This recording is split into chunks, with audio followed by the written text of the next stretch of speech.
Hi, and welcome to Spectrum Projection, a media review podcast where we analyse characters who may fit into the autism spectrum.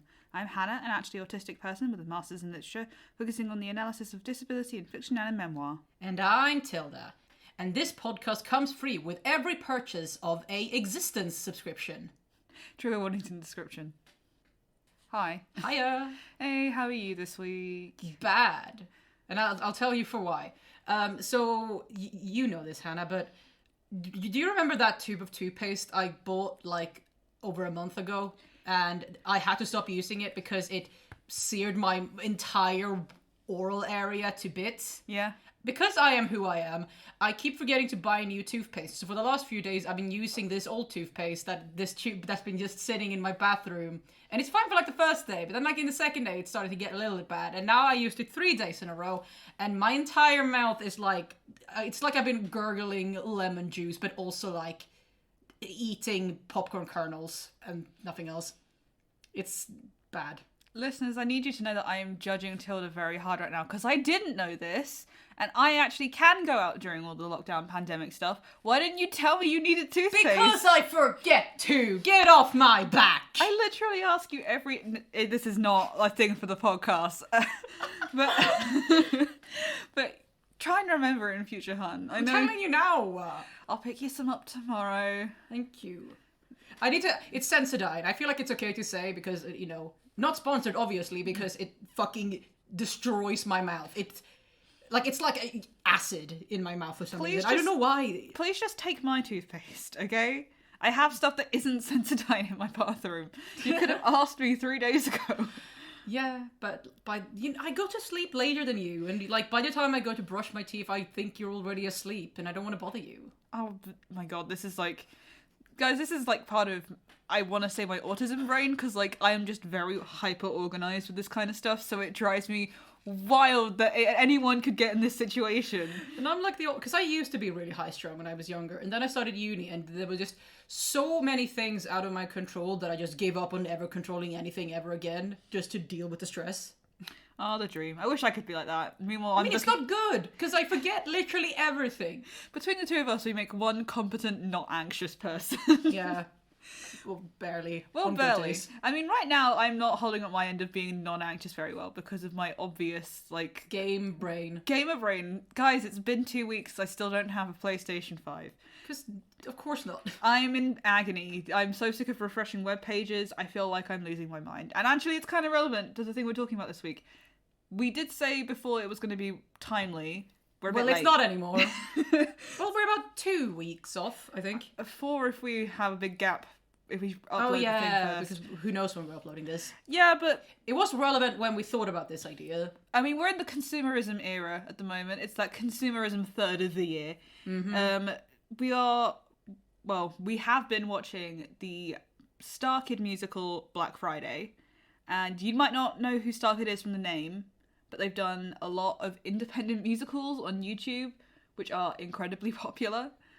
If you don't know about Starkid, you definitely know about some of your favorite memes, which they came up with. So the biggest musical they've done is the Very Potter musical series, which stars Darren Criss, who's like an actual big shot star at this point. But they've also done a lot of other musicals that are really successful. The We've Got Work to Do song is from one of their shows. I don't really want to do the work today. Yeah, right. That's from Firestarter. They also did a really amazing sci-fi musical, which is my favourite one they've done. Yes, I love it. We're getting the Star Trek out early this week, fellas. The actual musical they did was called Starship, and it's wonderful. It's got puppets, all the music in it's amazing great. Puppets, like for being such a small show. And it's not really a puppet-based crew, because like the big thing about Starkid is they are not a high-budget system at all. They're very much independent. Didn't it start out as like a university group? Yeah, I don't know how true it is, but the popular legend is in their production of the Very Potter musical, they had like $100 for a budget, and $50 of that went on a giant Hershey's bar that the actor who plays Ron was eating in one scene. So it's that kind of scale, and it's very interesting to see Black Friday now, because Black Friday premiered on Halloween of 2019. It was their last thing they've done. They've done some smaller things since, which have been all online, obviously, because you can't really do theatre right now. Yeah. But it's very interesting because it's the first time they've really had a significant budget behind them. because they've been doing Kickstarters. Black Friday is part of something that I call kind of casually the Hatchetfield horror kind of section of their musicals they're doing. Because it takes place in the same town. Yeah, and it's all horror musicals. I will say, if you're listening to this and you're worried about horror content, it's extremely tame. Yeah, it's probably fine. Like, this particular musical, Black Friday, is more about, like, an existential thing, but I think we'll probably go into, like, whether we think it achieves the existential eldritch abomination stuff. Yeah. It's a sequel to their first Kickstarter musical, which is The Guy Who Didn't Like Musicals. Which is, I really like that one. It's wonderful. It's a very good musical. It's like a B-movie zombie movie, but instead of a zombie virus, it's... Well, it's a rather alien invasion music. Yeah. It's an alien invasion thing, but instead of it being like an infection or a body snatchers thing, everyone who gets infected starts singing, and it stars a guy who doesn't like musicals. And that's the entire premise of the show. This sequel is a bit odd, because it's the same characters, but completely different setup. Yeah. Just to go over who wrote and directed this, it's written by Nick and Matt Lang. The music and lyrics are by Jeff Blim, and it was directed by Nick Lang, who also all worked on The Guy Who Didn't Like Musicals, so there's a lot of like continuity between them. Yeah, it's the same team, basically. Mm-hmm. And in case you couldn't guess, Black Friday is about the American sensation, I guess, of Black Friday. Tradition. Hell space. Famously hellish. Of Black Friday. Which is, I mean, I'm going to let you explain Black Friday because you had to deal with it more than me. Yeah, I don't want to go into like what my job is because, you know, I'm from the generation of people who try to be careful about what you put out about yourself on the internet. But I work in something related to retail, and for me, Black Friday lasted 2 weeks. Yep. Which seems to be the case in most places. Like, they have like a 2-week build. And that's not just because of COVID. It's been that way since I started this job. Like, every year there's quote unquote Black Friday and it lasts for 2 weeks. Mm-hmm. And it's... I'm still getting ads. So another detail. I don't work in physical retail because, you know, fuck. Yeah. But it's, you know, so I don't get the more nightmarish side of retail. I get some, you know, the more annoying, but not... you know, life-scarring stuff. But yeah, Black Friday is super annoying, and I don't understand how anyone want to bother with it. I don't understand why Americans bother with it, but that's because I don't understand Americans. But I especially don't understand why Europeans are bothering with it. Yeah, it's definitely not as big for Europeans, but, like, people definitely more interested in it online. Yeah. But essentially, if you don't know, if you don't really remember what Black Friday is, it's the day after Thanksgiving where they put on these massive discounts on a lot of stuff and people will go out and go crazy trying to get stuff for really cheap. There's a lot of videos online of freakouts, mobs just scrambling to get a TV, or it's something. It's usually a TV that they say. Is it though anymore? Do people really buy TVs? No, I think, like, I guess that's the stereotype. It's the stereotype of what people do, but in this case, it's about the other type of Black Friday scramble, which is when people scramble for a very particular popular product for Christmas. The it toy, if you will. The it toy. So the Tickle Me Elbow, the Cabbage Patch Kid. Did you say Tickle Me Elbow? Elmo. Aye, Tickle Me Elbow. Listeners, I know who Elmo is, and I know he's not an elbow. I promise. But in this show, it focuses around basically a Tickle Me Elmo. Yeah. It's a cuddly toy called Wiggly, who looks like a cuddly Cthulhu. Yeah. Like, it's very, very cute. It's not cute, though. It's unnerving because it has these big, bulgy eyes. Yeah, and, like, off-green. But I think it makes me miss the puppets from Starship again because, like, clearly it's very well made. But the whole show opens with this ad for this toy with Joey Richer, who plays Ron in the Harry Potter musical, playing this character of Uncle Wiley, who's, like, selling this toy. It's like, let's all go off for giggles, and this toy is so great. And to be honest, this song's kind of underwhelming as an opening number. Yeah, because it's, like, deliberately written to be obnoxious. Yeah. Because it's an ad. I mean, I'm also going to say... And also, this is going to be... I'm just going to say this straight at the top, because otherwise I'm going to say it after almost every song. So many of the songs in this musical are just slightly too long. Yeah, all of them feel fairly long, and a lot of them are entirely forgettable. Yeah. I will say, it's also... We are going to go into the plot, but we are talking about a character who doesn't show up very much in this show because they're a good archetype of what I like to call generic autism, where different genres of stories will present autism in several specific ways. Like, we've talked about, obviously, a lot of people in Star Trek who are, like, androids or emotionless or really smart. But in horror, there tends to be more of a leaning on these kind of, like, weirdly prophetic, very creepy, don't blink, like, very unusual children. Yeah. So we're talking about a character whose name I couldn't remember, which is ironic because her name is Hannah. But we're talking about Hannah Foster in this musical, and she does not show up for a little while yet, but I figured we should say off the top who we're talking about if you're wondering. So this ad is literally just to, like, set up what it is that everyone's going to be scrambling for on Black Friday. And then another interesting choice that immediately after this, we cut to the inside of a car, essentially. They're miming that they're driving a car, but it's a really charming thing that they do in a lot of Starkid's musicals, where they will mime doing something even though they don't have the prop for it. But anyway, it's a couple driving somewhere. And it's an interesting choice that we cut to these characters that aren't really in the musical at all. They're only in this beginning bit and then at the end. The problem is, the reason they're in it at the beginning is because they're the main characters of the guy who didn't like musicals. Oh, see, I forgot that. Yeah, that is one of my... I thought they died. They did. This is the confusing thing about this storyline. It's essentially... Spoilers, I guess. Spoilers for a lot. the guy who didn't like musicals. I mean, the thing is with this series is, as far as people understand it right now, and there's a lot of, like, fan theories, no one's really sure, but essentially every musical in it is basically an AEU of the previous musical. So the first one was, what if it was an alien invasion? The second one was, what if there was an eldritch abomination trying to, like, invade the world? So it's the same characters, but just if a different thing had tried to attack this specific town. Okay. I still don't think it was a good choice to start with these two characters who don't matter to the plot at all. I mean, Paul and Emma are both great. Paul is really fun, and he's great in The Guy Who Didn't Like Musicals, because he's, like, proper, like, complaining, weak-willed asshole a lot of the time. Yeah. And Emma's great because she's this really cynical barista, and she's, like, she lost her sister last year, and she's trying to, like, get her life back together after that thing happened to her. And it starts off with these two in a car having, like, really great charismatic, like, talk together, because they are a couple in this. They weren't a couple in the first musical yet, not until the end, and then things happen. That is a spoiler how that one ends, but basically they have this whole talk, and she's saying, I want to try and reconnect with my brother-in-law, Tom, and his son Tim, because... I didn't pick up that that's what their names I were. know, right? Oh, boy. It's a joke. Obviously, it's a joke, but it's still... But basically, there's a lot of really good humour in this bit. Like, this is one of the real strengths of the musical. I feel like we're going to sound like we're fairly down on it. Yeah. Because out of all the Starkid musicals, I would say this is one of my least favourite ones. I haven't seen all of them, but yeah, out of the ones I've seen, this is my least favourite. I mean, we'll end with some recommendations, because I do think it's still really good. And I want to talk a little bit about, because I feel like there is a kernel of something here. Yeah. But let's get to that. But yeah, it starts off with this whole scene, and it's her saying, I want to try and reconnect with Tom, who is my brother-in-law. Tom's wife, whose name I have written down, but she's very much a fridged character, so if you don't know what fridging is...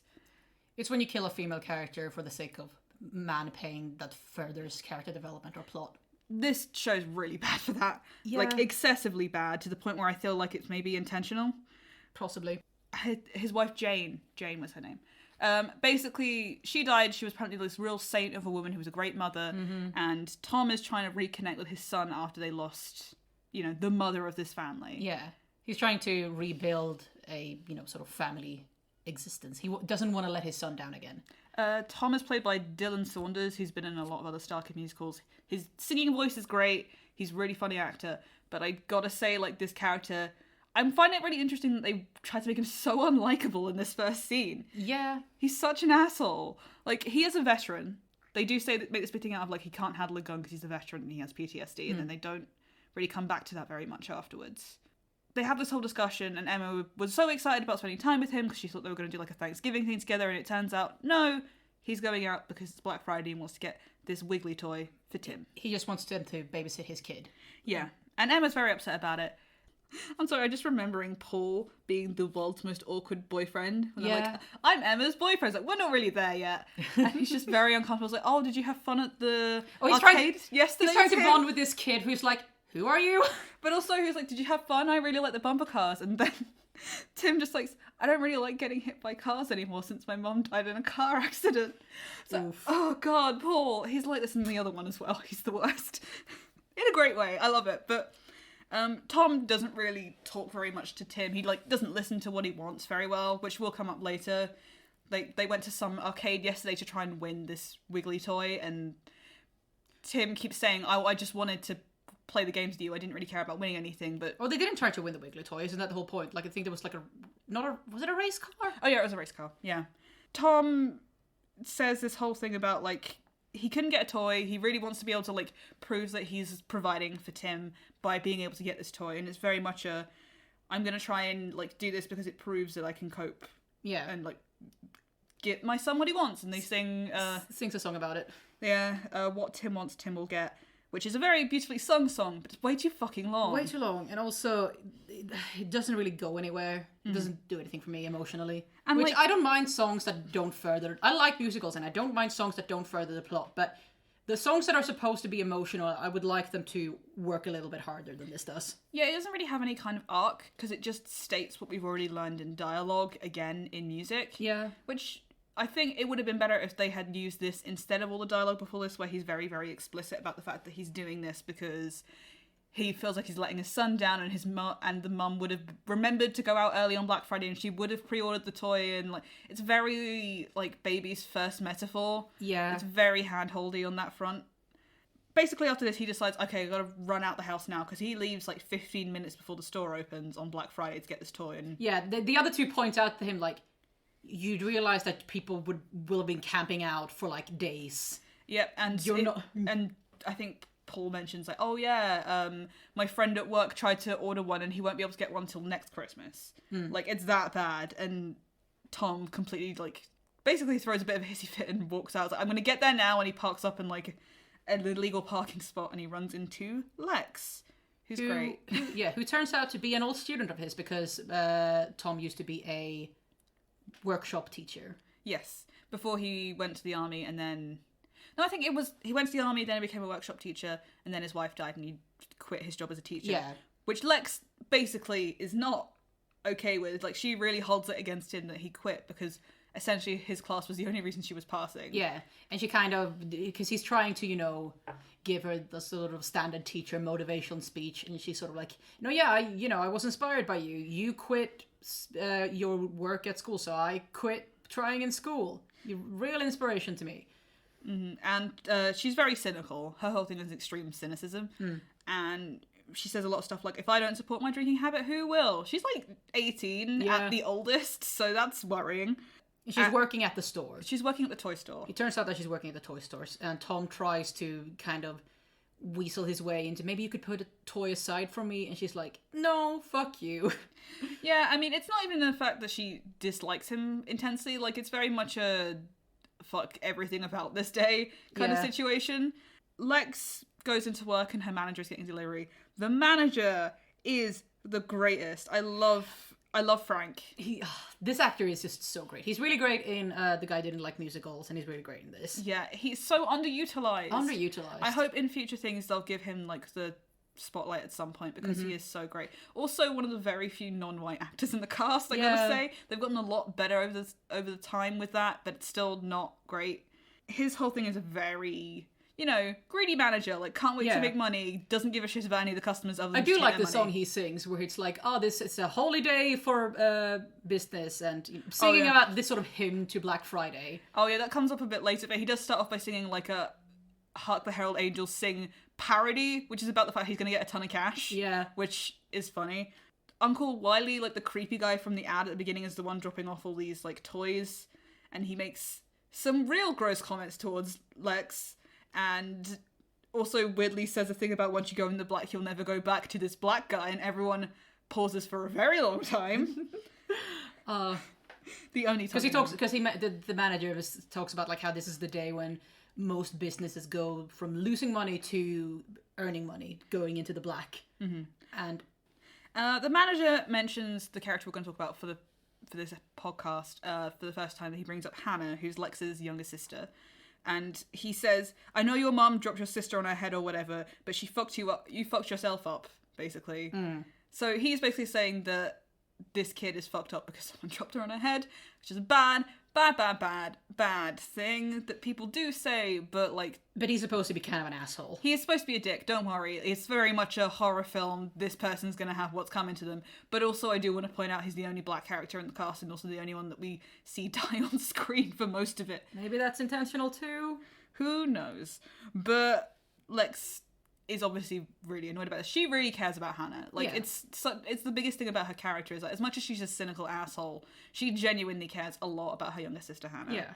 And part of her caring about her younger sister is that she steals one of these Wiggly dolls, which are in really high demand, so she can sell it so they can move to California. Yeah. And so her boyfriend shows up, and he brought Hannah with him. Her boyfriend is Ethan. I didn't get the actor's name. I will probably have to put it in a note. He is really good as well. He plays Professor Higgins in The Guy Who Didn't Like Musicals. Is that him? Yeah. Wow. And he is the funniest guy in that whole musical. Very easily. He is also the guy who plays the Santa Claus's Go Into High School section of this. Yeah, no, that's him too. We'll get to it. We'll get to it. Her boyfriend Ethan surprises her, and he's like a very 50s greaser for some reason. A good choice. He looks good. Like, people have iPhones, but like he is still a 50s greaser. The leather jacket and all that. And Lex kind of freaks out, like, are you looking after Hannah? Where is she? And Ethan kind of jokingly goes like, oh my god, Hannah, I completely forgot. It's not like you've been telling me that every day for the past 4 weeks. Don't worry, I've got her. It's fine. Like, they're like a weirdly, like a parental couple to her. Yeah. Like, it's difficult with Hannah. It's clear that Lexi is the one who actually knows how to care for Hannah better, because there's this bit where I forget what the boyfriend's name is. Ethan. Ethan grabs her and like tries to drag her along, and she goes, "Don't do that." He does say like, "Do I got to put a leash on you, like my dog or my cousin?" Yeah. And it's like it's very much a thing of where it's not a good way to treat someone who would be like struggling, because like it's very clear he says like she's being a little snot today, she's like having a bad day mentally. Yeah, he's not being malicious, but he's not like doing the correct thing. He's like doing the kid brother thing of like not really knowing the best way to handle it and maybe being a little bit too rough, but not ever wanting to do it in like a harmful way. Yeah. Is it like the thing we said in the Bob's Burgers episode? Like, it feels very much like the kind of reaction that someone who is good-natured but doesn't really know that much about the topic itself would know. Because basically all of these kids have no money and have real shitty prospects. It's also because he talks about like how they have a buyer and they've upped the price recently for this toy. And I think it's like a few $1,000s, and they're really excited because they're going to use this money to go to California. And I'm sitting there like, a few $1,000s isn't going to get you very far. $7,000. That's not enough to start a new life, really. Not in California. Not in California. Not for 3 of you. And it kind of brings back how hard done by these kids are. Basically, they come from a situation where they think that $7,000 is a lot of money, and they have this sort of naive dream of being able to move to California and become, and start a new, better life. Like, she even says, I'm going to be an actress. Yeah. Like, the stereotypical... It's kind of laying it on a bit thick. Yeah, they do have a song, which is California MIA, which is laying it on excessively thick, I would argue, but there's some good character, like... Yeah, that song is alright. Yeah, the song's alright. The message is a bit heavy, but the acting's really fun in it. Yeah. But basically, this is a big part that I wanted to talk about because it really compacts a lot of the stereotypes of horror, autism stereotyping into this scene. Because when Hannah and Lex sit down, Lex says, "Oh, are you having a good day or a bad day?" Like in a very like kid-friendly, slightly condescending voice. And she says, "Bad day." And she talks about her imaginary friend Webby, who's like this space spider who she can talk to that no one else can see. And everyone else just dismisses it as like crazy nonsense. And she keeps saying stuff like bad blood and crossed and there's 2 doors, not one, and a lot of like random gibberish. Which all turns out to be Spoiler. Prophetic. It all turns out to be true, and if only we had connected to this person and understood the true depth they could understand the world. It's like that fucking thing where like autistic people can gaze into like the web between reality, and they can see ghosts and interdimensional aliens, and they have a knowledge that we couldn't hope to understand because we're too burdened with the realities of life. It's like, fuck's sake, this kid just wants to play Pokemon. Like, stop. It's not that deep, guys. Yeah, it's like a very common trope, and it happens. Horror movies in general are very bad at the way they treat anyone who is neurodivergent. I think it kind of comes from this whole thing. It's like a weird. It comes up in fiction a lot, but it also means that people think that that's how it is in real life. Where people think that if someone has some kind of disability, their quote-unquote other senses become stronger. If someone's blind, it means they have super hearing. If someone's autistic, it means that they can perceive, they can't perceive quote-unquote normal reality, but they can perceive super reality. Yeah, it's it's a sort of exchange things. Like if you put less character points into being allistic, you get like you get a sixth sense. Just you free up the psychic powers slot in your equip bar. Like, oh god, I mean, I don't really blame Disney School specifically for it because, like, I think part of the problem that happens with this one is that part of the reason that this character comes across as autistic to the degree they do is because it was originally it was written for someone who was much younger. Hannah's character was originally supposed to be around, like, 8. But they found an actress who was a really good fit for the role and they aged it up to match her. Like, she is pretty good in this, I'd say. I'd say that she does a really good job. This is her first role in a Starkid musical and also the first time they've worked with a child. How old is she? I don't have her age with me, especially at the time that this happened. Because I think I just kind of assumed that she might be like an older woman who just looks really young. No, she is a child actress. They made a point of saying that was part of how they did the rehearsals and everything. Because they hadn't worked with one before and they wanted to make sure they did it correctly. But that's nice. That's part of where that, like, infantilizing comes from. Yeah. Which is part of because the script was written with a younger character in mind. Because a lot of the time these tropes can also be applied straightforwardly to, you know, creepy children. But the older they get, the more it skews into the autistic coding because of this infantilizing thing. So I don't know that it would have been that much better if it was an 8-year-old, because they would still have that, you know, she has like sensory stuff and she still is very, you know, socially turned inwards and also has prophetic invisible best friends. Yeah, the imaginary friend thing is more of a psychosis, like, connection. But I mean, it is also a little kid thing. Yeah, and like the imaginary best friend thing, there is like an overlap with many types of neurodivergence and autism because brains work that way. Yeah. So psychosis and autism do overlap occasionally. So a lot of people will assume one goes hand in hand with the other. And I just want to tangent for a second because of course. I want to ask you, did you have an imaginary friend growing up? No, but I will say that in my particular diagnosis thing, I'm pretty low on the imagination. Yeah. Triad. Because what I had an imaginary friend, kind of, but I only had an imaginary friend because I kept seeing in media and in books kids having imaginary friends.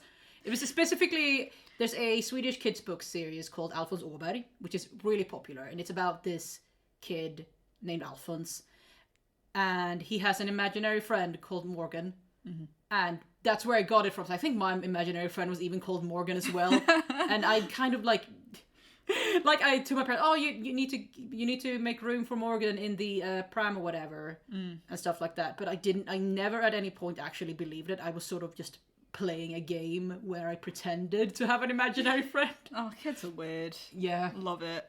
Anyway, I do also appreciate that they seem to have written Lex as a very good, like, again, another very well-meaning but not necessarily, like, well-informed person when it comes to these things, because Ethan says, oh, she's acting crazy, and she replies, she's not crazy, she's creative, which is one that you hear a lot in mummy groups. Yeah. Which I don't really necessarily hate on sentiment, because, like, I think it is someone trying to be like, oh, they're not crazy, they're this, but it's like, maybe they are, you know, neuroatypical and also creative. They're not an either-or kind of situation.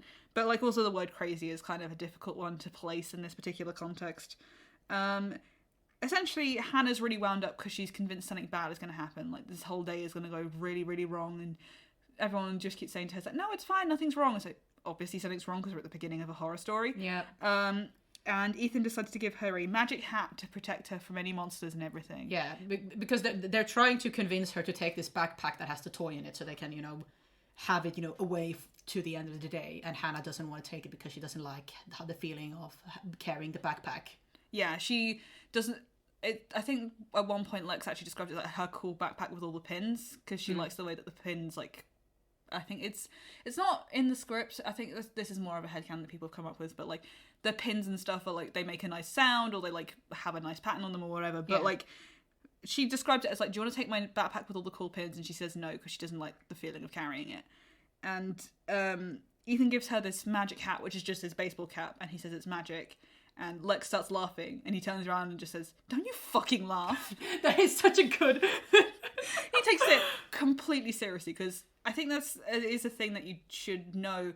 When it comes to psychosis, the best thing you can do is not just deny whatever the psychosis is. It's to kind of like help them be reassured within the context of that psychosis. Yeah. Obviously, I'm not a doctor, so I can't advise completely, but it's like, if someone comes to you and says, "I think I'm turning into a werewolf," don't just say you're not turning into a werewolf, because that's not going to help them. Because the problem is that with psychosis, from my understanding, is that, you perceive something that isn't real as though it is real. And convincing someone that it isn't real is kind of the same thing as trying to convince someone without psychosis that they don't have hands. Yeah. Like, it's like, I know I have hands. I can see them. And also, like, realizing that you have been in a psychosis is in itself a very scary experience. Yeah, obviously. So, like, you can't really just snap someone out of already being scared into a completely different kind of being scared. Yeah. Because that's just not how brains are built to be able to handle those kind of situations. So, like, them being like, here's a thing that will help you feel safe, rather than, like, just saying, this is all crap, don't think it, is kind of nice. And Ethan promises nothing can harm her, cross his heart and hope to die. Have you ever heard of foreshadowing? It's like, again, it gets away with a little of it because it's a comedy, but some of the foreshadowing is very heavy-handed. Yeah, it really is. They're getting $7,000 for this doll, and they're both really excited. They sing the song about going to California. It's a little heavy-handed. There's a lot of little moments in it where, like, Hannah will be copying and mimicking what they're doing in the song. Like, at one point, Ethan pretends to smoke 2 cigarettes, like, hand to hand. And at the end, she starts doing the same thing, but she doesn't really understand what it's for. Yeah. So when Lex finishes the song and turns around and sees her pretending to smoke cigarettes, she looks and goes, "What the fuck is this?" I didn't get that. I thought that was like I'll be real, I thought that was like a Donald Trump joke. No. Because he's doing kind of the same thing that he does with his hand, where it's like the OK symbol and like waving his hands around. No, it's a joke. Again, this is part of the problem with this. It's really reliant on you remembering stuff from the previous musical. There was a drugs club at the school that one of the characters' kids went to, and one of them was literally in like hippie paraphernalia and was like smoking 2 cigarettes at the same time. It's like, either you're in the smoking club or you're out of the smoking club. Like, it's a running joke from that.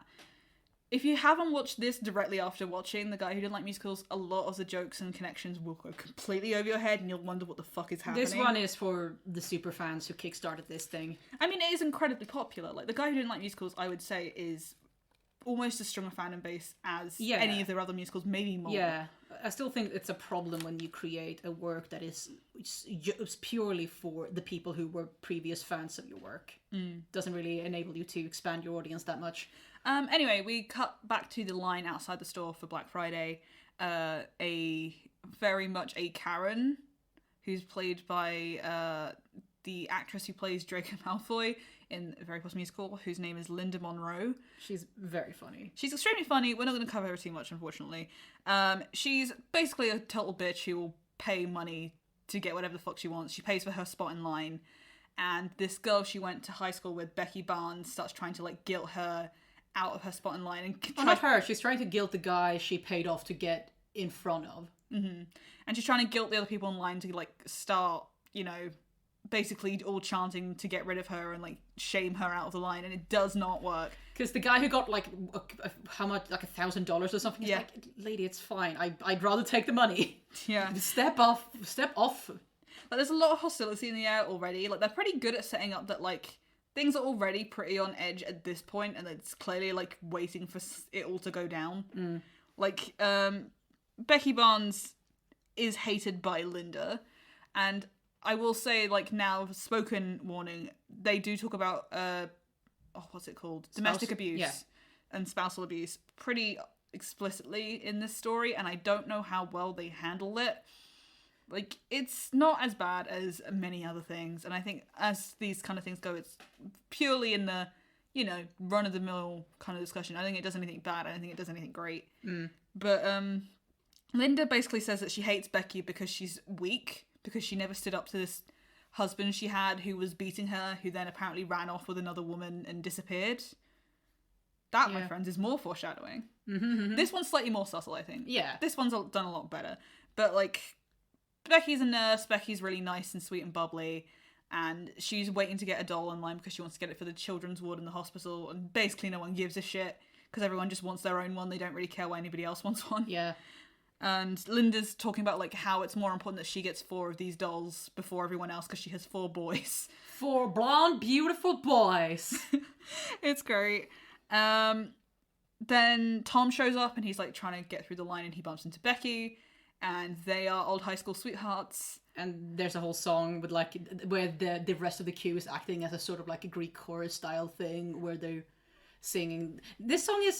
I think this song is good in concept, but I don't know how I feel about the execution. I think it's one of the few songs in this show that actually does progress the plot and character, which is why I think I enjoy it a lot more than I probably would have otherwise. I think it definitely, functionally, it's good, but I don't really like the song itself that much. Yeah, I mean, a lot of it comes down to the personality of the people in the chorus. Jeff Blim, who's in the chorus, who wrote the music, has some really, like, good standout lines because he's just very funny.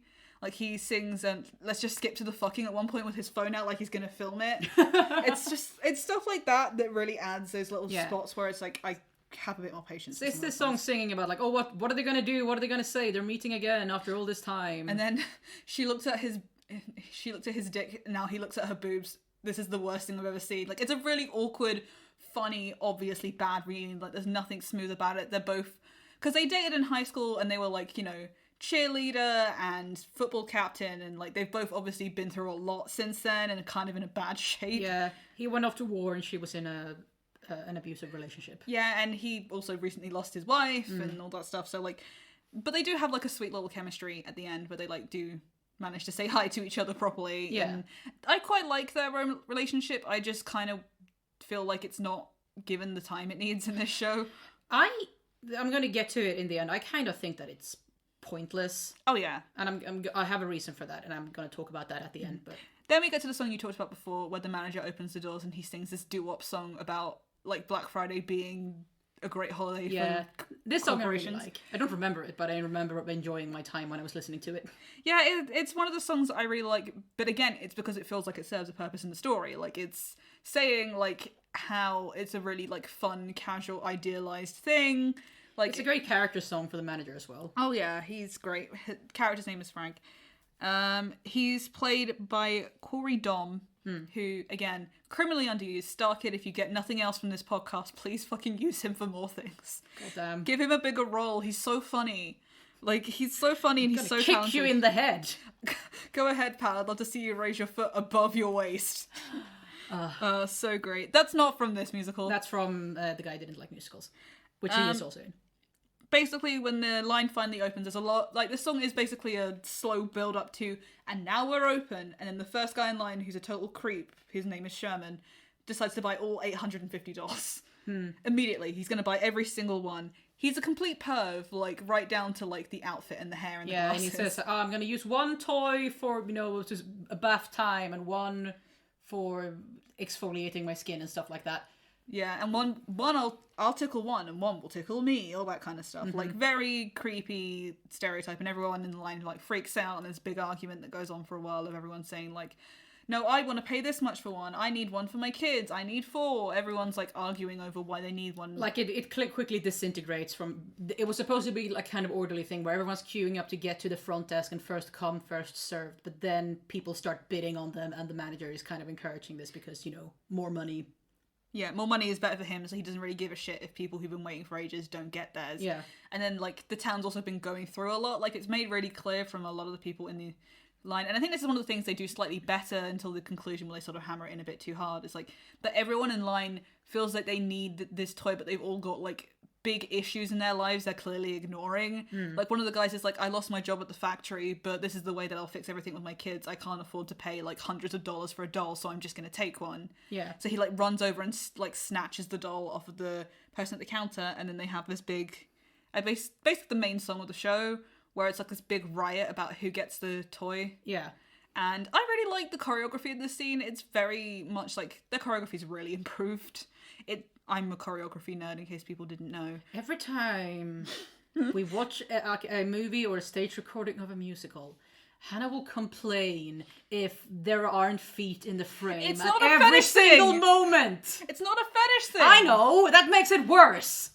It's just like, what is the point of choreographing a scene when footwork is like, A, one of the more important things, and B, really significant part of dance if you don't fucking show it. Sometimes we want to just see the actor and their performance and their singing. Yeah, I'm then not film saying that. that- But if you're filming a fucking dance scene, you should be able to see the whole person dancing. The whole time, really? Not the whole time, but like when they're actually doing moves that involve moving around, then yes, you've seen Greatest Showman. Don't get me started on this. Have I seen Greatest Showman? I don't think I have. Oh shit, I should probably make you watch that. Just, TLDR, fuck the guy who, was the star of Greatest Showman. Hugh Jackman's great, but the actual real, freak show thing is bad and awful and not good for disabled people. This is a side tangent. Anyway, Hannah has a weird thing with feet. No, I don't! If you only take one thing from this podcast, it's that Hannah has a foot fetish. No! I explicitly have no fetishes. My parents listen to this podcast, you asshole. Yeah. Well, but yeah, the choreography in this is really good because it really, does simulate this thing of, people starting these big, aggressive, pushing lines against each other, and, people snatching it and running around and, holding the toy up, and everyone has different lines, and there's, little arguments in the song. It's quite good. Again, a little bit too long. Yep. Basically, it all ends in a massive fight, and people start getting, beat up and strangled over this doll, because... Things very quickly become unhinged. Yeah, the song's called Feast or Famine. It becomes this whole thing of, why only take one? Why not just take everything and then, get whatever you need and fuck everyone else? It's a very selfish song. At this point, you cut back to Ethan and Hannah. Ethan is trying to keep Hannah entertained, and he's taken her to the cinema to try and see this film called Santa Claus is Going to High School. It's trash. He knows it's trash. I would love to watch it though. It doesn't show up yet. It doesn't show up yet. Well, let's save it. Let's save it Yeah. because it's not showing up yet. At this point, they're just trying to go, and he finds out that the tickets are $30, and they do not have that money. I love that the cashier is this kind of weedy teenager, like, dude, don't yell at me. I'm in high school. I'm not responsible for the prices. This is a cinema. We don't really work on a trade and barter system. Oh yeah, because he's trying to haggle the price, and he's like, that's not how this works. He literally only has $15. That's all the money he has total. They really need this $7,000 for this doll, because apparently he put a lot of money into the car they're using to drive to California. Yeah. Because he didn't want to let down Lex. Ethan's very much a greaser guy, and he threatens the guy behind the counter in a very high school bully way, I'm gonna put you in a locker and fart in it kind of level. Yeah. He basically has this whole long chat with Hannah about don't tell your sister that I don't have the money, I'm just a bit strapped for cash. Hannah is really not engaging at all. There's a lot of staring away, rocking back and forth, stressing with her hands and everything. He kind of doesn't really understand what she's saying, but he does make an effort to try and engage in conversation with her, even if he knows she's not going to be explicitly agreeing with him or discussing what he's talking about with him. And it's all going to be better, okay? I know it's really scary with everything changing. The whole being terrified of change is a very common autistic thing. I'm super bad with change because you rely on routine. But he's saying, I know you're really worried because you're scared about leaving your mom, but, their mom sucks. The first line of the song about them leaving for California is that their mom's a bitch. Because she's an alcoholic and she's completely lost control of her life and she doesn't care about her kids. And Ethan's trying to say to her, I know it's a big change, but it's for the better. And she says, not better, badder. It's really? Okay. Prophetic or whatever. And then he does say, look, I know you got, things going on, but what's with that grammar? Even I know it's more badder. So, it's very much a it's doing the kid disability thing of they can't talk properly or whatever, but they do at least address it. They're self-aware about what they're doing and the tropes they're playing with. Yeah. Things go really bad after this because the riot at the toy store has spread to the rest of the mall. Yeah. And some people run up and think that Ethan has a doll. Like, he thinks that someone's hurt, like they're all freaking out, so he tells Hannah to go and hide.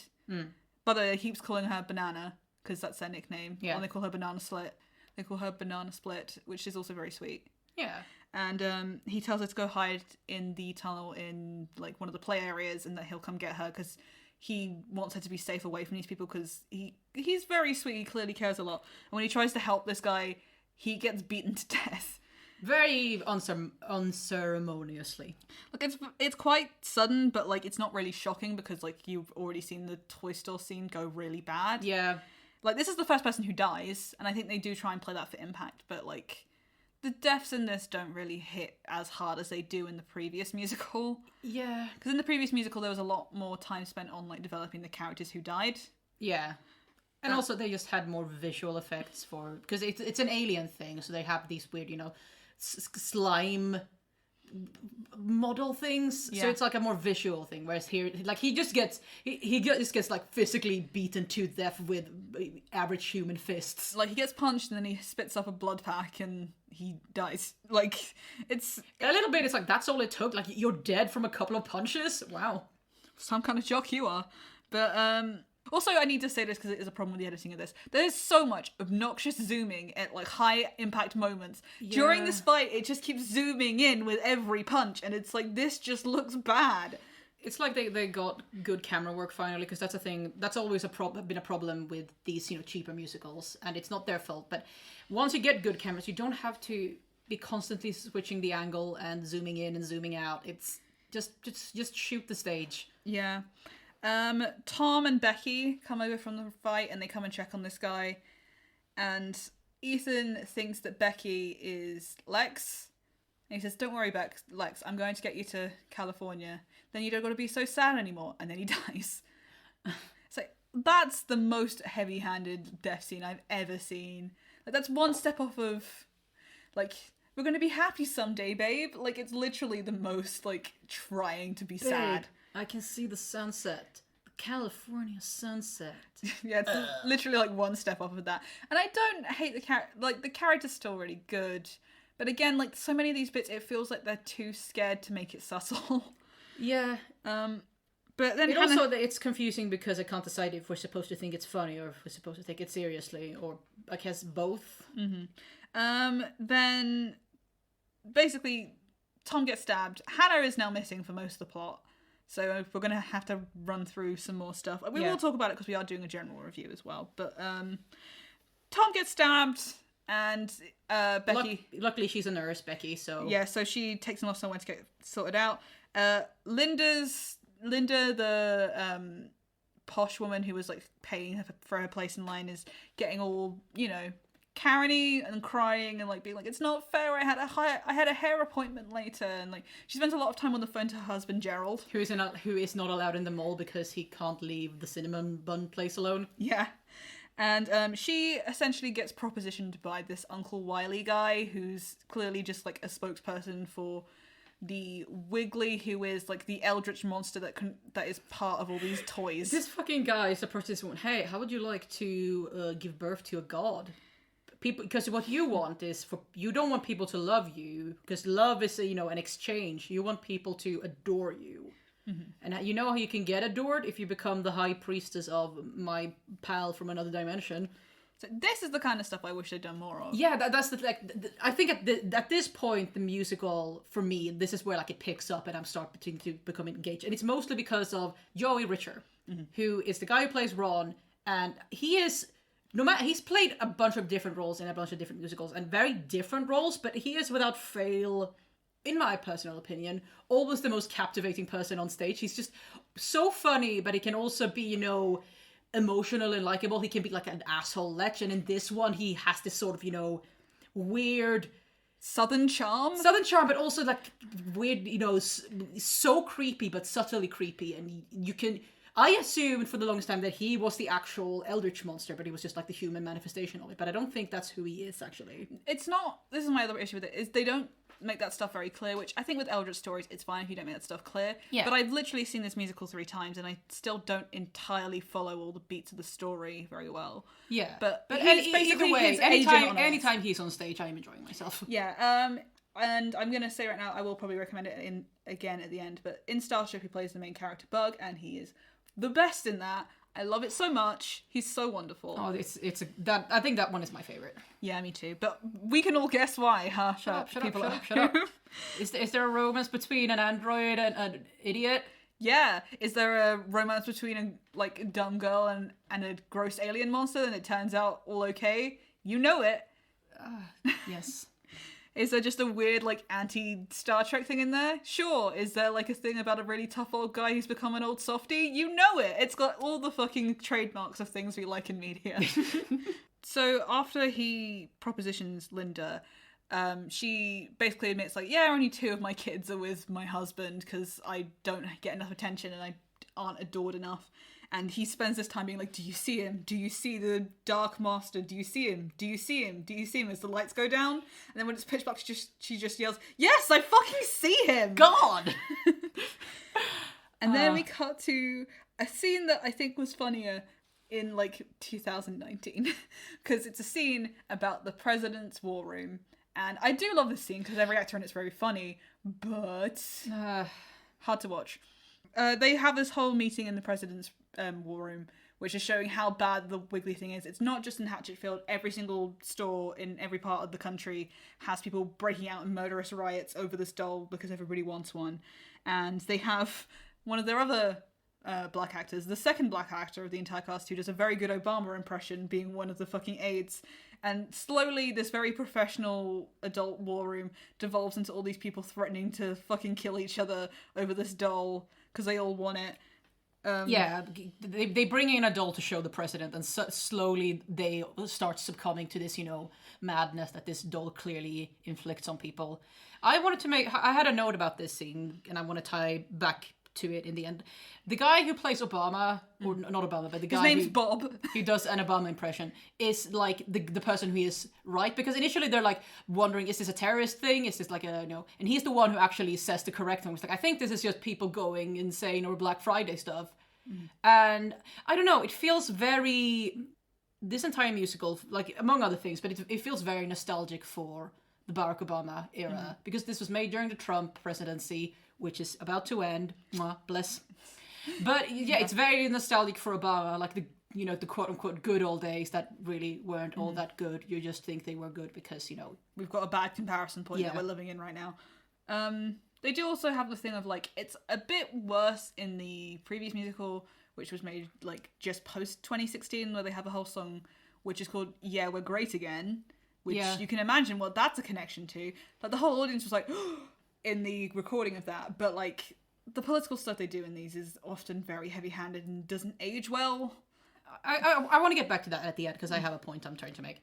But basically, this guy comes in and shoots a doll, and they all break out of their crazy spell, and it's this guy called General McNamara. He gets a big applaud because he was in the previous musical. Yeah, and he also wrote all the music for both these, so, he gets to write whatever the fuck role he wants, and you know what? Do it. Yeah. Just do it. Self-promotion, baby. So it's this military guy who says to the president, you gotta come with me. I'm from this, I will just say he casually says, oh, I just let myself in, and the president just goes, to the Oval Office? It's a good bit. Yeah. But he's from this secret organization who's, so secret that not even the president knows about it. I forget what They're called PEEP. Yeah, because they peep things. Mm-hmm. It stands for something, but I forget. It stands for something to do with Eldritch, and basically they're X-Files. The whole thing is they deal with aliens and Eldritch abominations, whatever.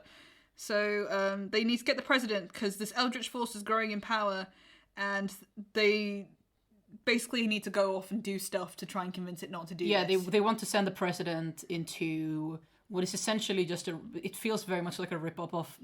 It feels like a rip-off of the Upside Down in Stranger Things. Yeah, it's very Stranger Things, but without much to show for it. Yeah, rather than being this sort of very distinct, twisted version of reality, it's literally a black void, but they have this scene where they send the president in a spacesuit, and it just feels like a shot out of Stranger Things. They then sing my least favourite song of this entire fucking musical. It's 1,000,000 years long, and it does nothing, and it does get reprieved later. And it's like, monsters, there are monsters and there are men, and it's like, the message is so fucking with a sledgehammer. It's like, any man could be a monster. It's like, yeah, I live in capitalist society, my man. I know this. Like, it's... My biggest issue with this musical is absolutely, it feels a little bit like Baby's first critique of capitalism. Like, it makes no points that you haven't heard in everyone's first thing of, like, here's why Black Friday is bad. Like, none of it's very nuanced. None of it feels like it's saying anything of any real, like, depth. It's taking the most safe standpoint you can on something that is pretty universally disliked and known to be bad. Yeah, and also it's very clearly, or at least to me, it feels very clearly like, you know, a reaction to living in Trump's America. Yeah, and I mean, those things aren't always bad, but in this case, it feels very, like... cartoonishly oversimplified in places. I mean, I don't necessarily mind. I don't think there's necessarily anything wrong with a heavy-handed message, because sometimes you need a heavy-handed message because people are stupid. Yeah, there are people who think that Star Trek isn't political and get mad when there's a quote-unquote political Star Trek thing, and it's like, are you dumb? Do you have any reading comprehension, or I guess viewing comprehension? So sometimes you need a heavy-handed message because some people need a sledgehammer to get the point across. I mean, everyone needs to hear about these ideas for the first time, and I think Starkid's audience does skew younger than I expect it to, because I, you know, was a teenager when I got into them, so I assume that everyone else who's still into them is my age. Yeah, that's fair. So, like, you know... But whatever. It then goes to a complete fucking, like, change of tone. I believe this is where, like, the mid-break in the show is. Because the next scene is Santa Claus is going to high school. It's a scene from the movie. This is like one of the songs I actually really like, and it's supposed to be like a High School Musical parody thing, and I'm like, this is like kind of, you know, it's cheesy, but it's intentionally cheesy. It's about, you know, how Christmas is amazing and how we're going to beat the team from the other high school. And it's like because not Santa Claus, but what he's called. What is his, like, quote-unquote alias in the movie? It's Kris Kringle. Kris Kringle is gonna win the Super Golf Bowl or whatever. Yeah, it's the most, like, stereotypical High School Musical, but Christmas themed. It's like, Santa's lost touch with the kids, so now he has to pretend to be a teenager, but no one can find out he's Santa, or the whole thing will be the very stereotypical Christmas movie. Yeah. And everyone makes fun of how bad it is, but this song is a jam, and every joke in it is funny. Yep. Like, I knew you weren't Santa.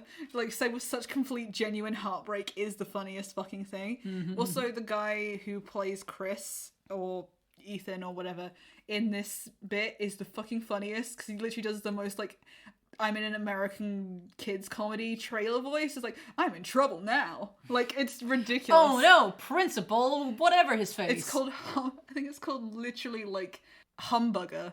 Oh yes, that's the name. But yeah, and they have, like, Jerry Richer dressed up as an elf, and it's all fun, and it's great, and then it turns out that this is just the movie that's playing while Tom's recovering in the cinema. I need to say, because this is going to be such a fucking in-joke between us, but this is exactly... If this movie was real, you know me and Jem would have watched it together in uni. Yes!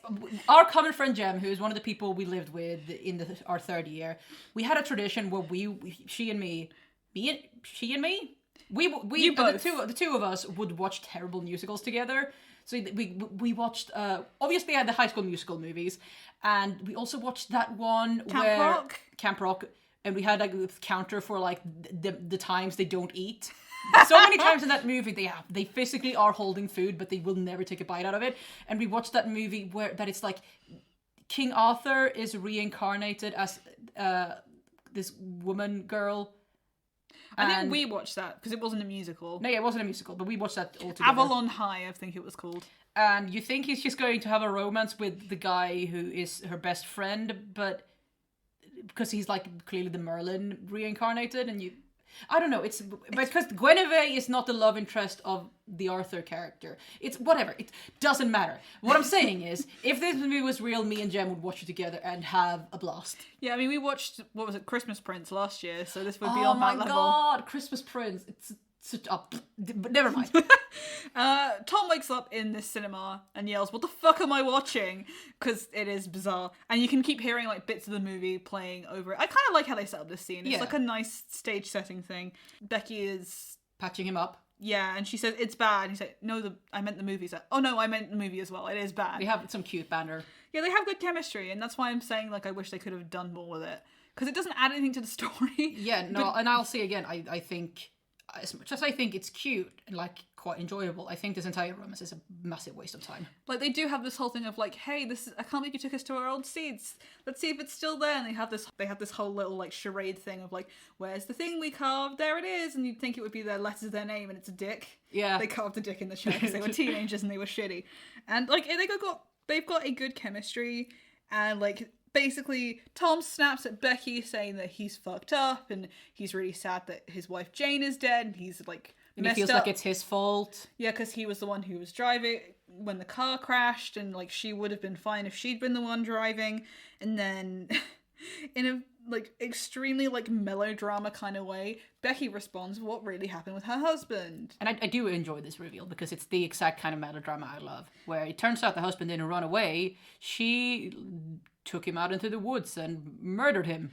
As far as we know. This is the other thing I really like, because they kept that really open-ended, and I feel like the tension. Oh yeah, because she says at the end, like, I don't know if he managed to survive. I hope he fucking died, but like, she literally says, like, you're terrified of having killed your family. I hope that I killed mine. Yeah, that's the kind of melodrama. Yeah, that's a good line. Like, I really am sad because like this connection between them never really gets built to anything. Yeah. Like, I really love these little monologues they both have about their own situations and how lost they feel, and they sing a whole song about like their romantic reconnection and everything, and it's like no time's passed or whatever, and it's like, again, nothing really gets progressed any more than the dialogue already did, so it just feels like you're sitting there waiting for the song to end, and so it's a really for them long to song. kiss, because that's what it's leading up to, and they have a whole make-out sesh, and the audience in this recording are enjoying it very much, and I'm just sort of being like, cool. Yeah, cool, we get it.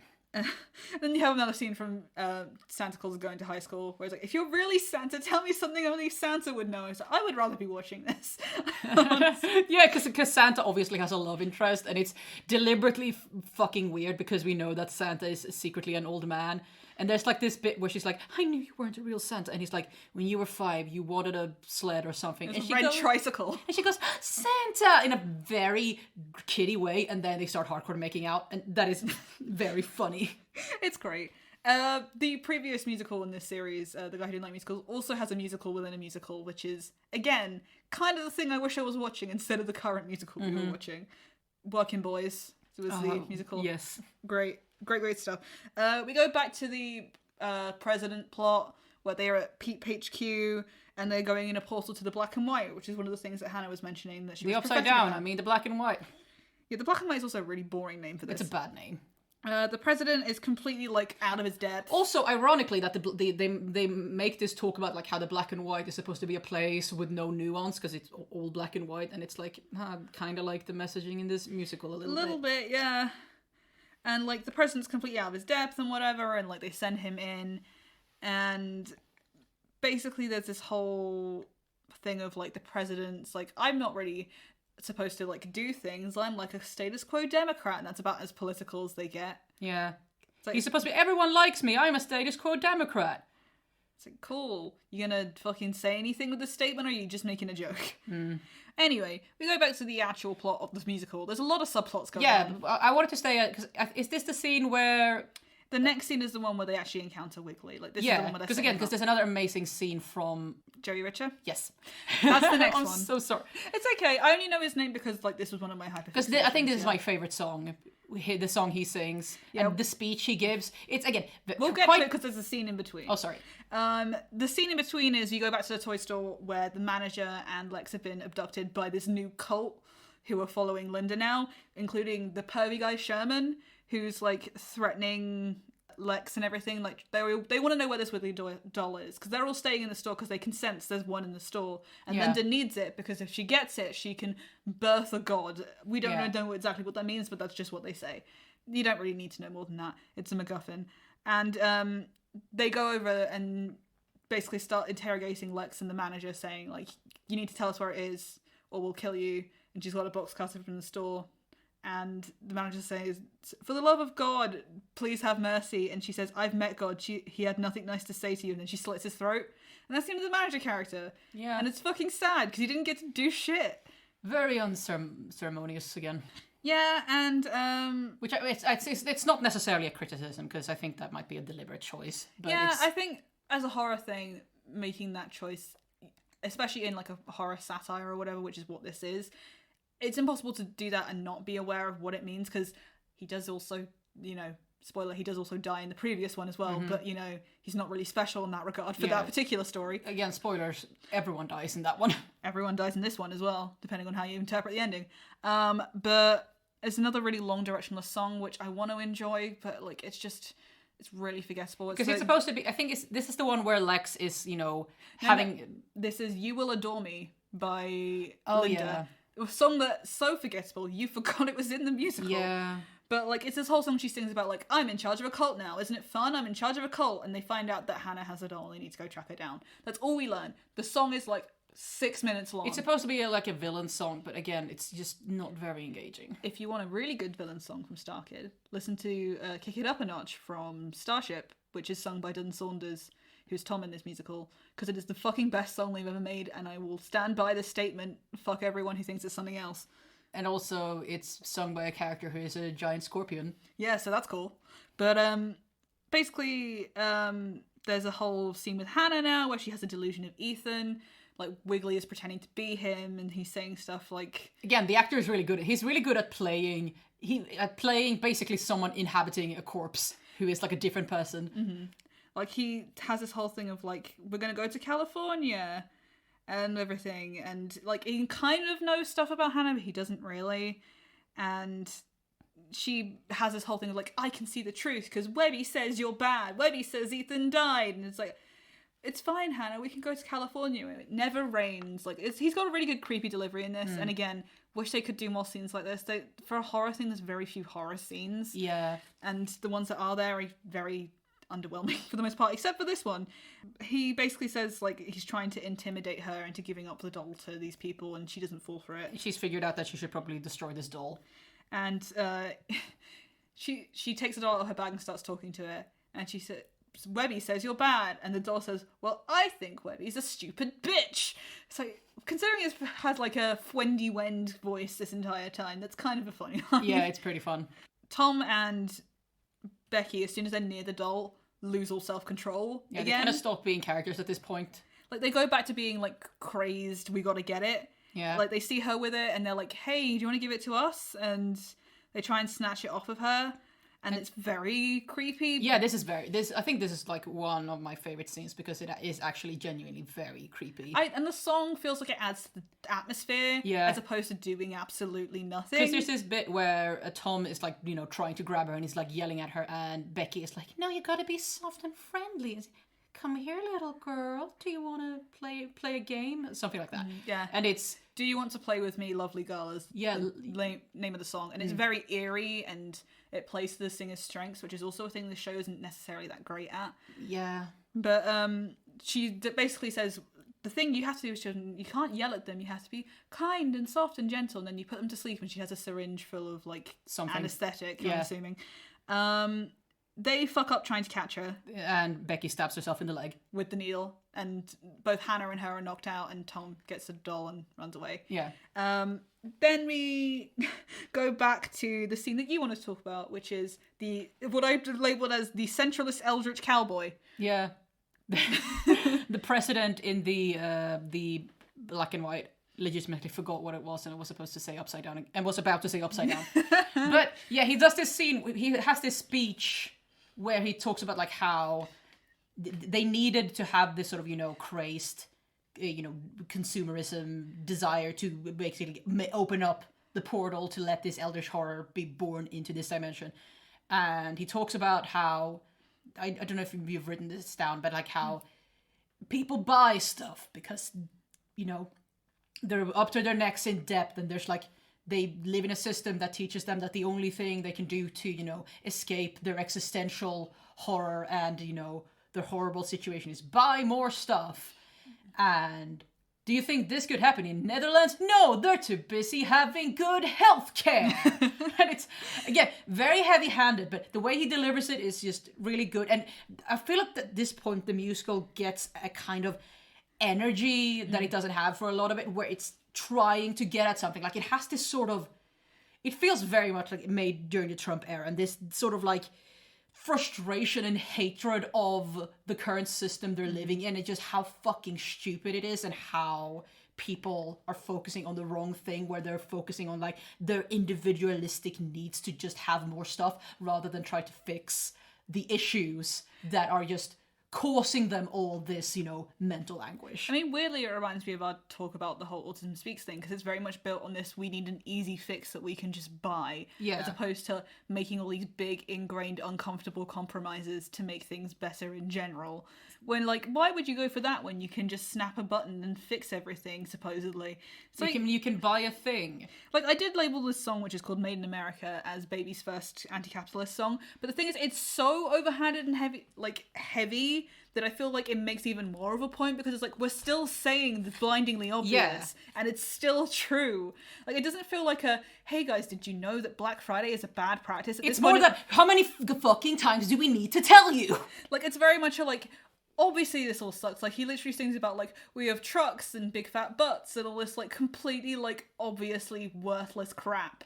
And it's, like, really transparent and, like, this is all meaningless. This is all pointless. You know it's pointless, but you're still buying it. Like, they literally seem vaguely surprised that people are surprised that this worked. Yeah. Like, it, and essentially we then meet Wiggly, who they do in a very low budget way. This is, again, because comparing it to Starship, which has a lot of amazing puppets, this one is just 2 lamps that are like the eyes, and then a bunch of tinsel, which are like the that's funny. The fact that the tinsel is the, Cthulhu tentacle mouth thing. But it's like, I mean, I would have loved a puppet. I'll be a big puppet that's, like the Scorpion from Starship Trooper, or Starship rather. Yeah.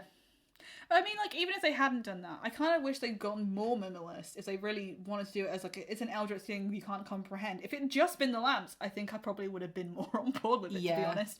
Because the whole thing of, like, you're in an unknown place and all you know is that there's something there, but you don't know what it is. Whereas the tinsel felt like they were just a weird, cheap choice for me. I mean, I think it works fine. But it then turns out that that Wiggly's like, why the fuck did you think you'd come here and get out, you stupid president? Like, why do you think I would talk and come to a peace? I'm way more powerful than all humans. I'm not gonna fucking negotiate with you. What are you talking about?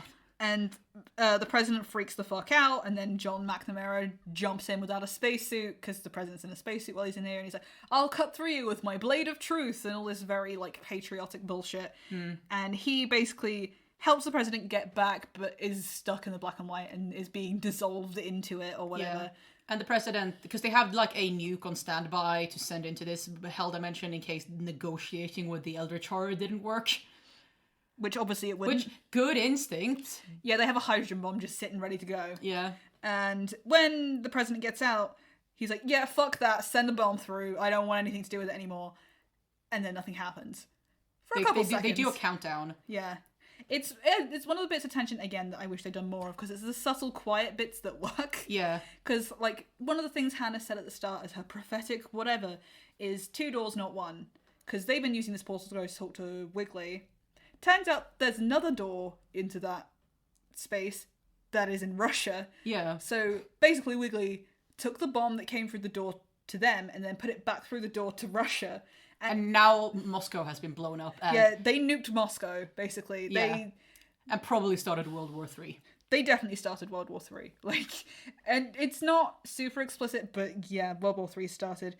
And I literally had the thought in my head, it's like, God, do you remember when World War III and nuclear war was the biggest threat on your mind? You mean in February?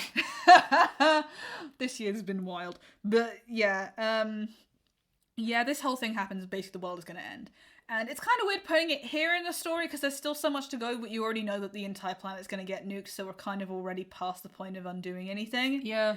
It's weird that it's this early because there's still quite a lot like to go. I didn't really catch on to that because the plot is still happening. Yeah, they do kind of expect you to forget about that because you go back to Lexi, and this was the song you talked about before, which is Friday is Black for Me, where Lexi manages to fight off Sherman and he gets his hand around her neck and she's basically having a song in the middle of her being strangled to death. Yeah, which is, sings about like how she wanted a better life, but that didn't work out. Mm-hmm. And it's an okay song, and I think it's better in theory than in practice. Mm-hmm. I mean, I kind of highlight this song, one, because it's one of the few ones I actually remember, but Two, because a lot of it is about her regrets about the fact that she's leaving Hannah behind and that she can't like be out there to protect her and advocate for her. Like one of the lyrics is, "Did I need her more than she needed me? Maybe I'm wrong, she can go on her own." And I kind of really like that they included that, but I wish they'd done more with it again. Like, Yeah. it's very clear, like, Hannah is, you know, someone who is very much a dependent, but like as part of Lexi trying to come to terms with that she's going to die, she needs to like make sure she's okay with like maybe she'll be okay, because otherwise if she's not okay I can't deal with that, so I have to come to this conclusion that she will be okay. And she does very much talk about her like she's Hannah's mother. Like she talks about like holding her and rocking her to sleep and everything and how much she cares about her.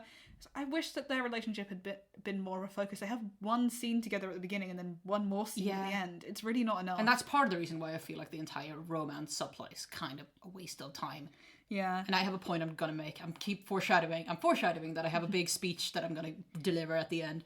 And then it turns out that Lexi also has Hannah's psychic powers. Supposedly. Or maybe the guy is able to do this because he's gone into the upside down black and white and he can now manifest in the real world as a kind of like vision spirit.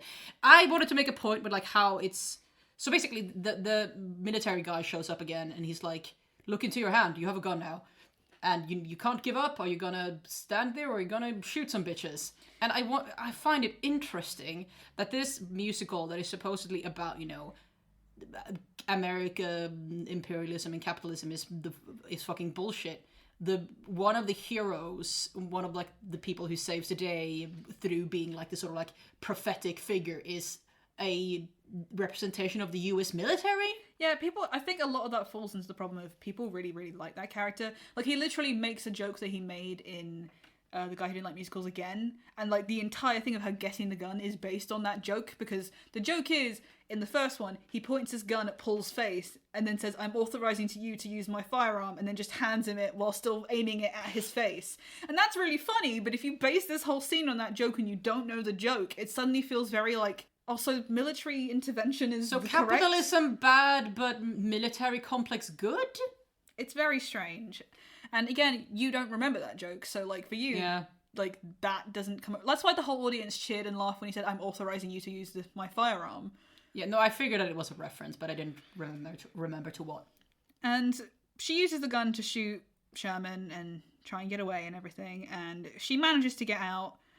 He tells her to find a warrior of light that's trapped in sleep, and I don't think that ever comes up again, or if it does, it just doesn't ever really go anywhere. Like, the prophecy shit is bad, and I never like prophecy stuff in stories because it always feels lazy. But Lexi then finds Tom with the Wiggly, and it's one of my favourite bits because she points out like, hey, no kids want this fucking thing. No one has asked for it. No one is talking about it. Like, it is, ever since this was announced, I have not had a single kid asking about it. It's just a good line.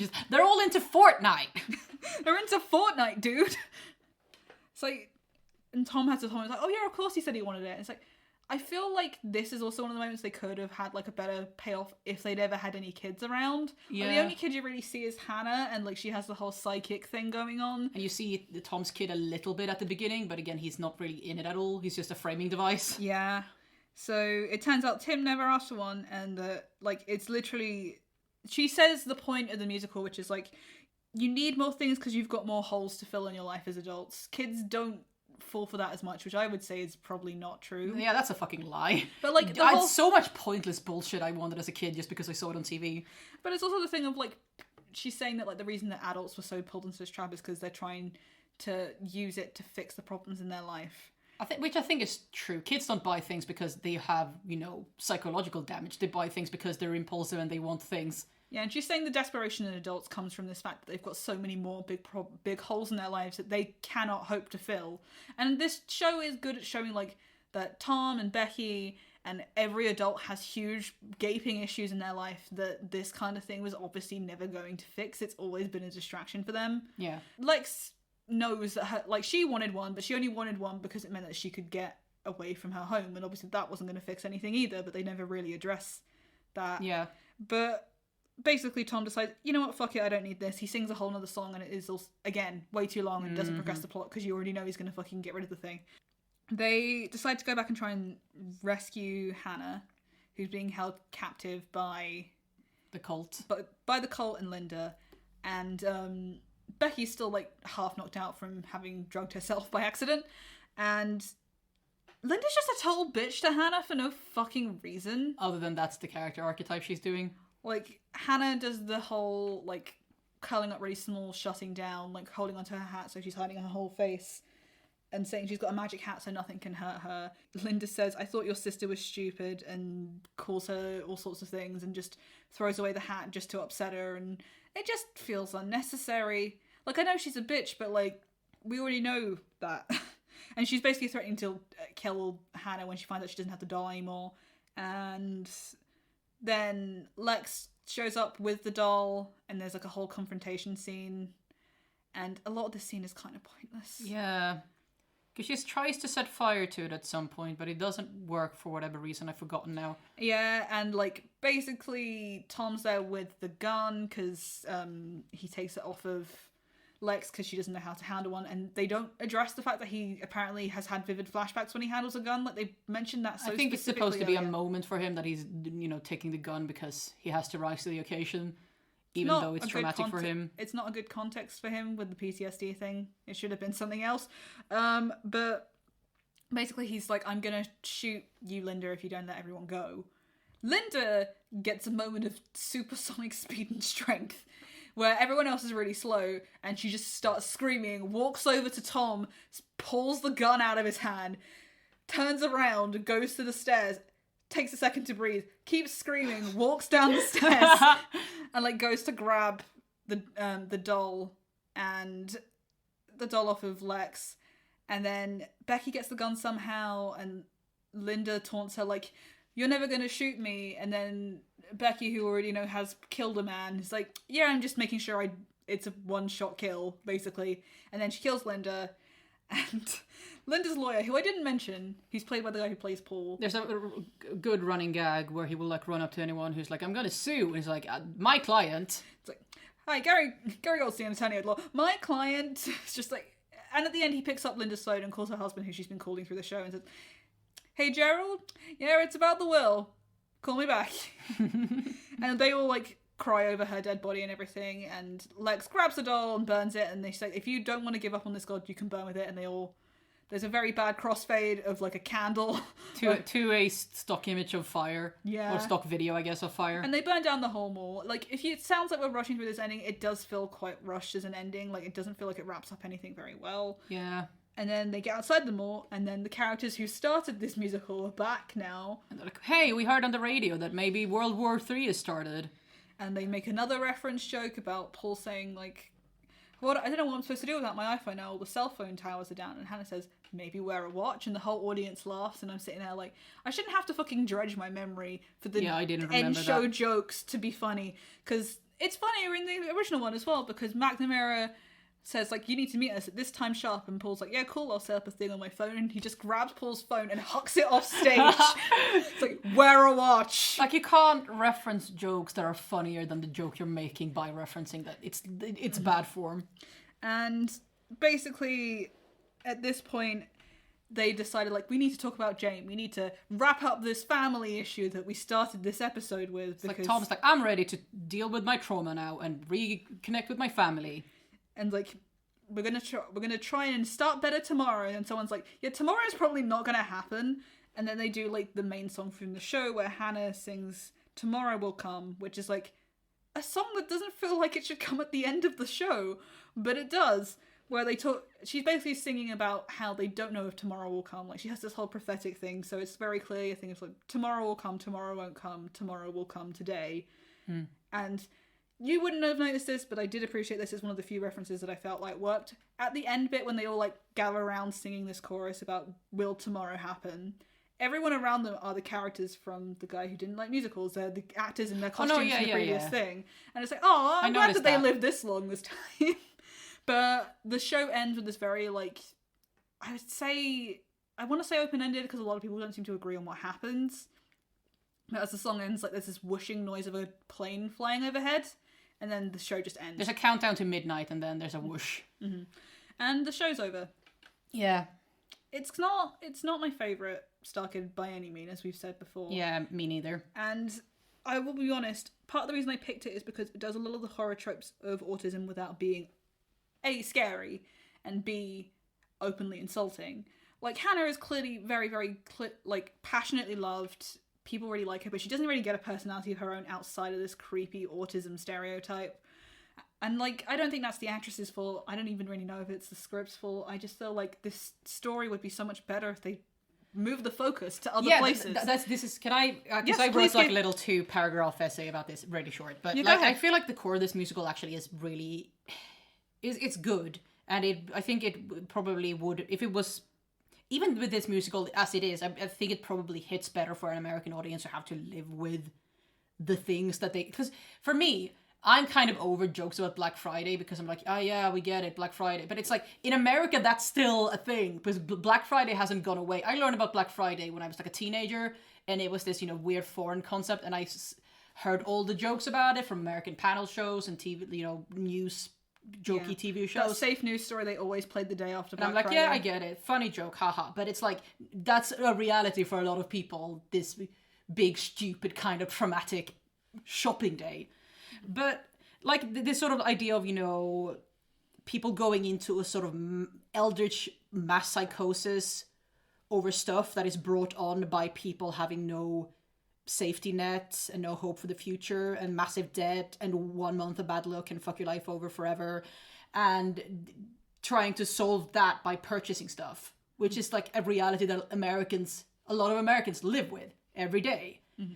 And it just feels like they had this idea and then they just sort of like, for me as a writer, it feels like they had this idea but they couldn't dig into it emotionally fully because it was too traumatic for the people writing it. Because I've had that where like I should probably, write this, and then I'm like, it's too heavy for me to dig into my own emotions because I'm still, living in it.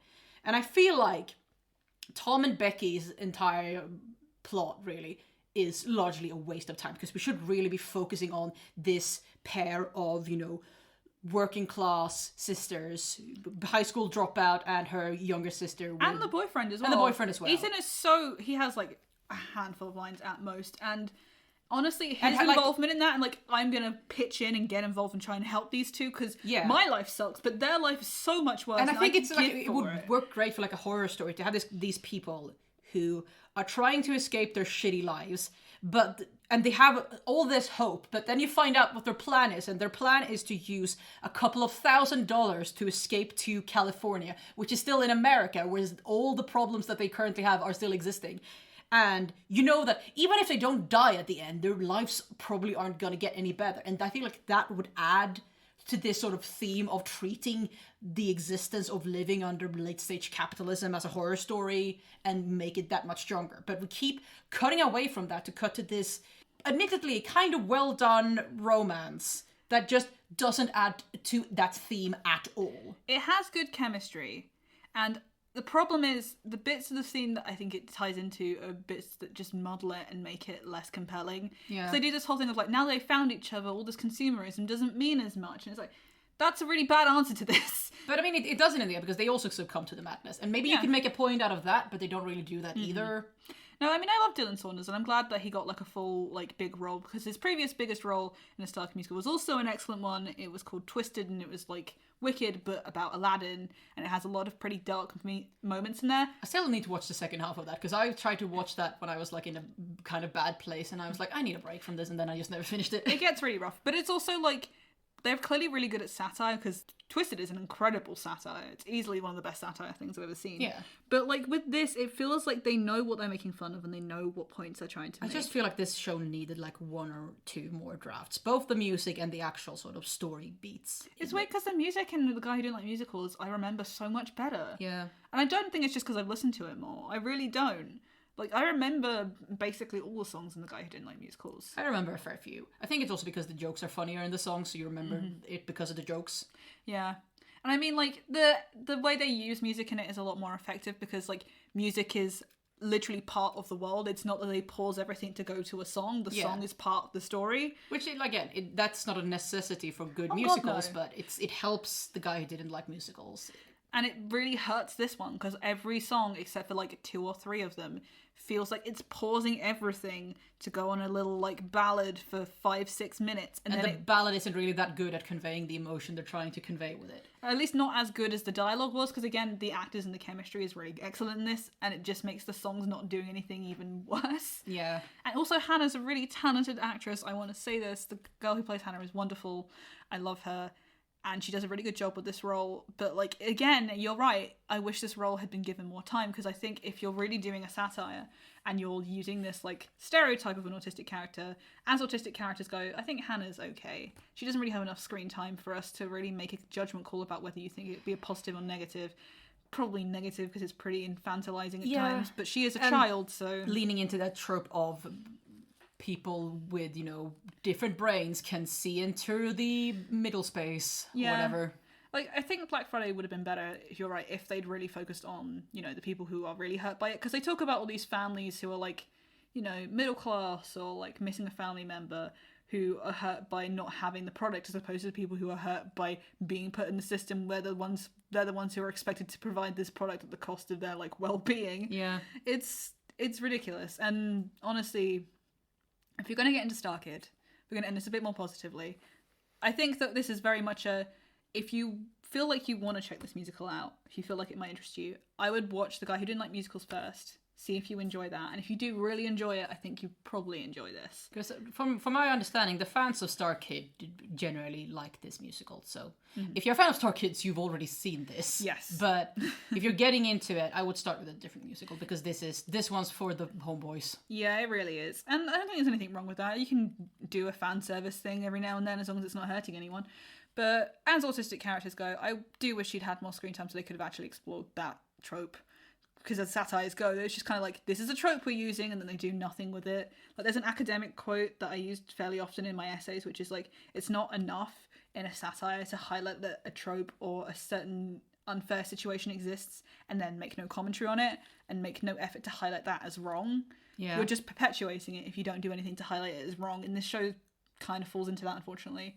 If you want to get into Starkid, I think we both have ones we can recommend for different reasons. I mean, do you want to go on to... I mean, we already mentioned The Guy Who Didn't Like Musicals and Starship, so I think... if you want to know why they're really popular, their biggest and most successful one is A Very Potter Musical. Some of the jokes in the second one haven't aged well. They're a little bit transphobic, but they have come out since as a crew and been pretty open about their connection to their trans community, and they're very much pro-LGBT, unlike J.K. Rowling. Fuck that bitch. I also will say, if you just want to watch something fun and light and entertaining, watch Holy Musical Batman. Oh my god, I forgot about Holy Musical Batman. That one is really great as well. One of the writers of this one played Robin, so that's good to know. They're really fun comedies. For the most part, they're quite light. Twisted has got excellent music and very good satire about the whole Disney Corporation. It was from that period of Disney fandom where people were just obsessing over getting 2D movies again instead of just getting any new movies at all. Please God, Disney, stop remaking shit. I mean, it sells.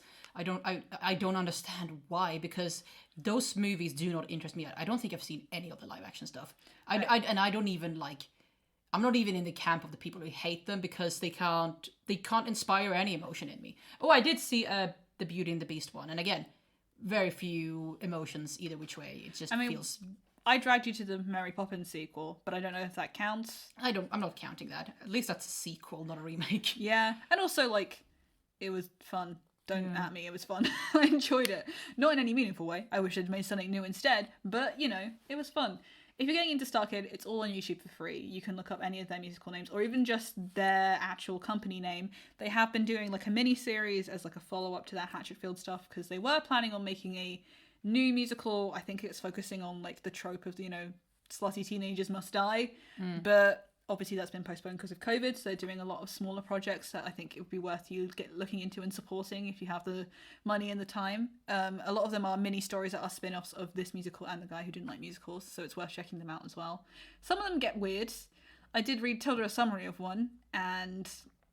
good for him. Good for Tom. Good for them. I can't question how they love people or what those people are.